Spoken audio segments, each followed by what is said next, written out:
Maybe you've been called too sensitive. Maybe you've heard you're overthinking it. Don't take everything so personally. It wasn't even a joke. After hearing those words enough times, you stop telling people when something hurts because you already know what they'll say. So instead, you smile. Say, "I'm fine." And then spend the next few hours replaying that conversation in your head trying to figure out what you did wrong.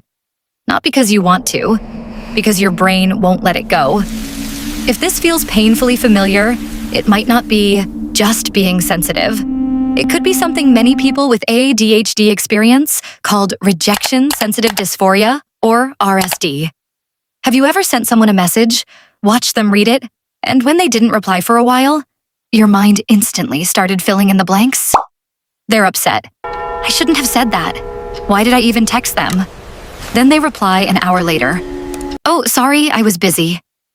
Nothing was wrong, but your heart had already carried the weight of a rejection that never even happened. Or maybe your boss says, "Can we talk later?" And suddenly, you can't focus on anything else. Not because anything bad has happened, but because your brain has already imagined 10 different worst-case scenarios. A friend seems quieter than usual. Someone doesn't laugh at your joke. A text feels shorter than normal. Someone walks past you without saying hi. Tiny moments that somehow feel enormous. And the hardest part? Most people don't see any of this. They just see someone who's too emotional. Here's what's actually happening. ADHD isn't only about struggling to focus. It also affects how your brain regulates emotions. Imagine your emotions have a volume button. For most people, a small disappointment feels like a 2. For someone with ADHD, that exact same moment can feel like a 9. Not because you're weak, not because you're dramatic, because your emotional brain reacts first, and your logical brain has to catch up later.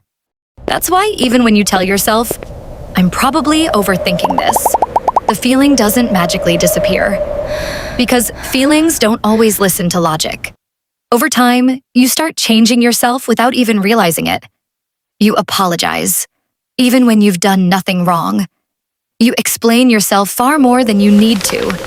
You keep asking, "Are you mad at me?" You read messages 5 times before pressing send. Sometimes, you type out an entire paragraph, then delete every single word because suddenly it feels embarrassing to exist. Not because the message was bad, because the possibility of being ignored hurts too much. So eventually, you stop speaking up. You stop asking. You stop trying. Not because you don't care, because you're trying to protect yourself from a pain that nobody else seems to understand. One important thing to know: rejection. Sensitive dysphoria isn't officially listed as a symptom in the ADHD diagnostic criteria, but many clinicians and many people living with ADHD recognize this pattern because emotional regulation can be one of ADHD's biggest challenges. So if you've spent years believing, "Why do I take everything so personally?" Maybe the answer isn't that you're too sensitive. Maybe your brain simply experiences emotional pain differently. And understanding that doesn't make the feeling disappear overnight, but it does help you stop blaming yourself for something you never chose. But here's the strange part. For many people with ADHD, rejection isn't what changes their life the most. There's another symptom that quietly steals opportunities, dreams, and years of potential. You can genuinely want to do something. You know exactly what you need to do. You even have the time to do it. But somehow, you still can't begin. Your body is ready, but your brain refuses to move. Why does that happen? That's what we'll uncover in part 3. And once you understand it, you'll never call yourself lazy again.